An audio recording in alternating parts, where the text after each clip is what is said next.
Caríssimos católicos apostólicos romanos, filhos da única igreja fundada por Jesus Cristo, que é a Igreja Católica Apostólica Romana. No Evangelho de São Mateus 16:18 diz: Tu és Pedro, e sobre esta pedra edificarei a minha igreja, e as portas do inferno nunca prevalecerão contra ela. São Mateus 16:18. A Igreja Católica é a Igreja de Deus. Jesus Cristo fundou somente uma igreja. Esse negócio que dizem por aí, que todas as religiões são boas e iguais, é heresia, chamada de indiferentismo religioso. Só existe uma igreja fundada por Deus. É a Igreja Católica Apostólica Romana.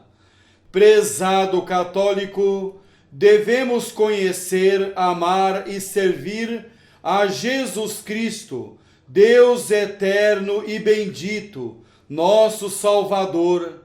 O Senhor veio para nos salvar, para nos libertar das garras do demônio. E milhões de católicos vivem com as costas voltadas para ele, servem o mundo, o demônio e a carne, e desprezam abertamente a Jesus Cristo. Tremenda ingratidão. O católico deve conhecer o seu Salvador, deve conhecer a Jesus Cristo. O católico que não conhece a Jesus não pode amá-lo. Como você pode amar algo que não conhece? O católico que não conhece Jesus merece uma medalha chamada ingratidão. O católico que não conhece Jesus caminha na escuridão, é um ídolo de tristeza. Milhões de católicos têm tempo para tudo, menos para Jesus Cristo. É preciso abrir o coração para Jesus Cristo, trabalhar para a sua glória, servi-lo com amor, alegria e generosidade, evitar tudo aquilo que lhe desagrada. Devemos falar de Jesus em todos os ambientes, também nos ambientes que o odeiam. Jesus merece todo o nosso amor, e o tempo que nós temos para amar Jesus, para trabalhar para a sua glória é agora, enquanto o nosso coração ainda pulsa. Depois da morte, não tem mais jeito. O tempo que nós temos é agora. É muito perigoso ser amado por Jesus, Deus bendito, e não amá-lo. Jesus é Deus, não é uma criatura. Hoje, infelizmente, muitos falam de Jesus somente da boca para fora e caminham na escuridão do pecado e dos vícios. Devemos imitar a Jesus Cristo. Ele é o modelo perfeito, sem defeito, para aquele que deseja ser santo e se salvar. Prezado católico, vamos refletir sobre a perda do menino Jesus no templo. O menino Jesus, quando ficara no templo, em Jerusalém, tinha 12 anos de idade. No Evangelho de São Lucas, capítulo 2, do versículo 42 ao 43 diz: Quando o menino completou 12 anos, segundo o costume, subiram para a festa. Terminados os dias, eles voltaram, mas o menino ficou em Jerusalém. Lucas 2, 42, 43.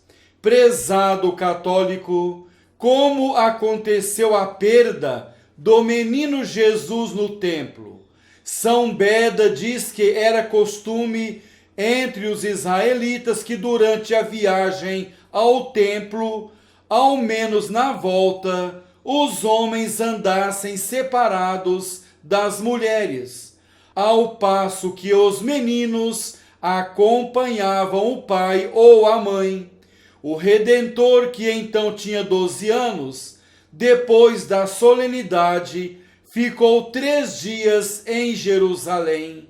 A Virgem Mãe pensava que Jesus estava com São José, e este julgava-o na companhia de Maria Santíssima. Escreve São Beda: o menino Jesus ficou em Jerusalém sem que Maria o percebesse. O menino Jesus ficou 3 dias em Jerusalém. Evangelho de São Lucas, capítulo 2, versículo 46. 3 dias depois, eles o encontraram no templo. O menino Jesus empregou aqueles 3 dias em promover a glória de seu eterno Pai com jejuns, vigílias e orações, e em assistir aos sacrifícios, que eram outras tantas figuras do seu próprio sacrifício da cruz, e disputar com os doutores. Onde o menino Jesus comeu e dormiu durante esses 3 dias. Repito, onde o menino Jesus comeu e dormiu durante esses 3 dias. São Bernardo de Claraval diz que, para comer, teve que pedir esmola, e para dormir não tinha outro leito senão a terra dura, escreve São Bernardo de Claraval. Prezado católico, que ensinamentos podemos tirar da perda do menino Jesus no templo?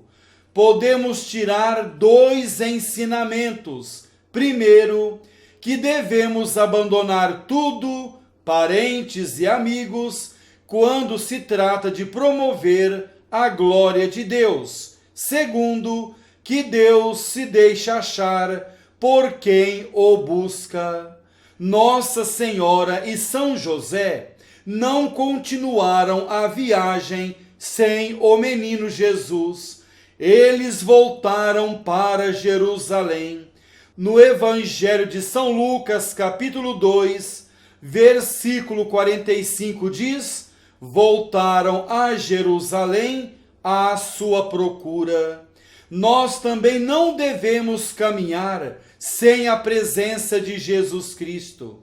É muito triste caminhar sem Jesus, isto é, viver longe do nosso Salvador. Tomás de Kempis escreve: viver com Jesus é doce paraíso. Viver sem Jesus é terrível inferno, escreve Tomás de Kempis. Prezado católico, longe de Jesus não há segurança nem paz. Milhões de pessoas caminham com o demônio.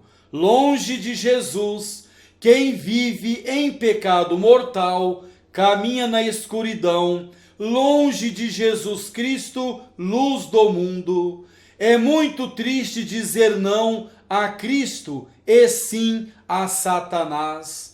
Nossa Senhora e São José não continuaram a viagem sem o menino Jesus. Eles voltaram para Jerusalém. Voltaram a Jerusalém à procura do menino Jesus. Lucas 2,45. Quando perdermos Jesus cometendo pecado mortal, devemos buscá-lo com sinceridade, perseverança e valentia. Aquele que caminha longe de Jesus corre grande risco de se perder eternamente. Prezado católico, Nossa Senhora e São José não tiveram culpa na perda do menino Jesus, mas nós o perdemos pelo pecado e então a nossa vida sem Jesus fica às escuras. Santo Afonso Maria de Ligório escreve: a perda do menino Jesus no templo foi uma das maiores dores na vida de Nossa Senhora. Maria estava acostumada à contínua alegria da dulcíssima presença de seu Filho, Jesus Cristo, e eis que agora o perde em Jerusalém e dele se vê longe durante 3 dias. Quem é cego de nascença, pouco sente a privação da luz do dia, mas quem já teve vista e gozou da luz, muito sofre vendo-se dela privado pela cegueira. Escreve Santo Afonso Maria de Ligório. Pela ausência de Jesus, há quem diga que essa dor não só foi uma das maiores, senão que foi a maior, a mais angustiante de todas as dores na vida de Nossa Senhora. Nas outras dores, Maria tinha Jesus perto dela, mas nessa dor ele estava distante. O Vulgato Orígenes diz que Maria Santíssima sofreu mais na perda de Jesus que qualquer mártir no padecimento da morte. Que longos foram esses 3 dias para Nossa Senhora, a quem os 3 dias pareciam 3 séculos. Foram 3 dias de amarguras em que nada a podia consolar. Landispergio diz que Maria sofreu muito por causa da ausência de Jesus, porque em sua humildade se julgava indigna de estar ao lado dele e tomar conta de um tão grande tesouro. Estimado católico, foi muito grande a aflição da Virgem Maria durante esses 3 dias, procurando o menino Jesus. Muitas lágrimas, isso mesmo, muitas lágrimas. Pelbarto diz que Nossa Senhora não dormiu naquelas 3 noites e que passou as 3 noites em pranto e em oração, pedindo para que Deus a fizesse achar o menino Jesus, o seu amado Filho. Os sofrimentos de Nossa Senhora na perda de Jesus no templo devem servir de conforto para as almas que se veem privadas das consolações e da suave presença do Salvador. Nossa Senhora encontrou Jesus no templo. Quem quiser achar Jesus precisa procurá-lo não entre os prazeres e as delícias oferecidas pelo mundo, mas sim entre as cruzes e mortificações. Caríssimo católico, o que a Virgem Maria disse ao menino Jesus quando o encontrou? Disse-lhe: meu filho, por que agiste assim conosco? Olha que teu pai e eu, aflitos, te procurávamos. Lucas 2, 48. O menino Jesus respondeu à Virgem Maria quando foi encontrado no templo: por que me procuráveis? Não sabíeis que devo estar na casa de meu pai? Lucas 2, 49. Nossa Senhora e São José ficaram surpresos. Isso mesmo, a Virgem Maria e São José ficaram surpresos ao ver o menino Jesus no templo. Em Lucas 2, 48 diz: ao vê-lo, ficaram surpresos. Estimado católico, qual foi a atitude dos doutores diante das respostas do menino Jesus. Em São Lucas 2,47 diz: e todos os que o ouviam ficavam extasiados com sua inteligência e com suas respostas. Lucas 2,47. Quando ficou no templo discutindo com os doutores, o menino Jesus não desobedeceu a São José e à Virgem Maria. Não foi desobediência. O Pai Celeste quis provar a São José e a Nossa Senhora. O menino Jesus voltou com São José e com a Virgem Maria para Nazaré. Voltou alegre com os santos pais para Nazaré.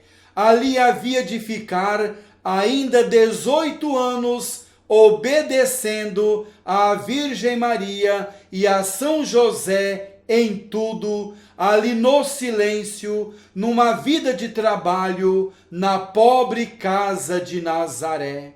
Jesus deve ser tudo para nós. Devemos buscar sempre o Senhor e nunca deixar de buscá-lo. Buscá-lo com perseverança, fé, insistência e alegria. Estimado católico, não devemos buscar outro bem fora de Jesus Cristo, aqui nesse mundo caduco e passageiro. Jesus é a riqueza infinita. Somente Ele pode alegrar a nossa alma imortal e espiritual. Longe de Jesus tudo é vazio, triste e superficial. Se Maria se lamentou da perda do filho por 3 dias, quanto mais deveriam os pecadores chorar a perda da graça divina. Ainda que os pecadores possuíssem todos os bens da terra, tendo perdido a Deus, tudo o mais outra coisa não é que fumaça e aflição. Os pecadores perdem a Deus e não se preocupam em buscá-lo. Quem perde a Deus, perde tudo. Quem possui Deus é rico de todos os bens. Milhões de pessoas andam desorientadas, revoltadas, amarguradas, porque não possuem a verdadeira paz, perderam a Deus, perderam a verdadeira felicidade. O mundo está se tornando uma fossa repugnante, um vomitório asqueroso, uma latrina mal cheirosa. O homem voltou as costas para Deus e agora está apodrecendo. Isso mesmo, o homem voltou as costas para o Criador e agora está apodrecendo. O pecado invadiu os corações. O homem está se esforçando para viver sem Deus. Grande desgraça, terrível cegueira. Milhões de pessoas já se aderiram ao demônio, se prenderam ao maligno e zombam de Deus com suas vidas depravadas e lamacentas. Pobres infelizes, perderam tudo. Quem perde a Deus perde tudo, vive na desgraça. Disseram não ao céu para comer o vômito de Satanás. O tempo de buscar Jesus é agora. Enquanto nosso coração está pulsando, depois da morte, não tem mais tempo, não tem mais jeito. O tempo é agora. Aquele que morre longe de Deus, isto é, em pecado mortal, encontrará o capeta no inferno após a morte. Estimado católico, conhecemos um pouco sobre a perda do menino Jesus no templo. Católico, não deixe para depois, porque poderá ser tarde. porque a morte não avisa o dia nem a hora da sua visita. Não deixe para depois, mas sirva a Jesus Cristo agora, hoje. Sirva ao Senhor com valentia, coragem, perseverança. Não tenha vergonha de trabalhar para Jesus. Não tenha vergonha de trabalhar para o nosso Salvador, que morreu numa cruz para nos salvar. Não tenha medo das críticas daqueles que servem ao demônio. Aquilo que o homem fala, o vento leva. Milhões de católicos participam da Santa Missa aos domingos e passam a semana inteira como pagãos, longe de Deus, olhando novelas e vendo pornografia na internet, ou então de braços cruzados, acomodados, sem entesourar para o céu. Isso é muito perigoso. Receber o corpo de Jesus e viver de braços cruzados é muito perigoso. O católico precisa acordar. Ninguém entrará no céu de mãos vazias. Nenhum preguiçoso entrará no céu. Nenhum apático se salvará. O católico precisa acordar. Precisa sacudir a poeira da preguiça e do respeito humano. Precisa ser valente e seguidor de Jesus Cristo.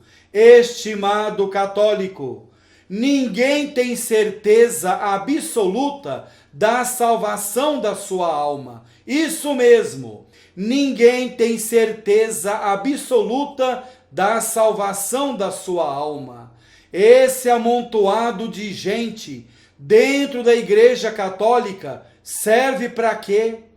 Pessoas que não querem assumir nenhum compromisso dentro da igreja.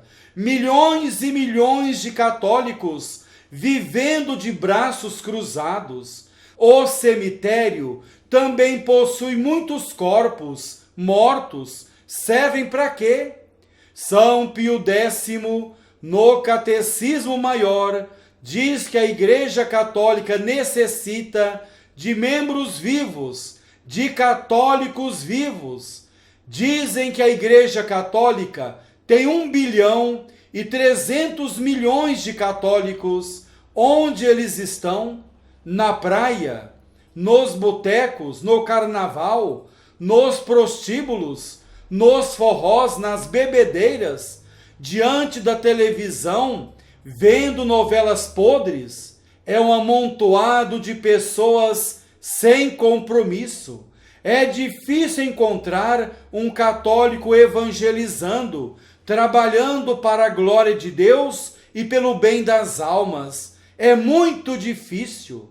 O católico não pode ser uma figueira estéril, uma luz queimada, um sal insosso, sem sabor. O católico deve ser um autêntico seguidor de Jesus, como está na primeira carta de São João 2,6. Aquele que diz que permanece nele, deve também andar como ele andou. O Papa Francisco disse que dentro da Igreja Católica existe muita fofoca, um querendo derrubar o outro, querendo destruir o próximo. Isso acontece até entre bispos e padres. É uma vergonha, mas é a verdade. Jesus quer que sejamos santos, grandes santos, não fofoqueiros e caluniadores. Ao invés de usar a língua para derrubar o próximo, vamos usá-la para evangelizar.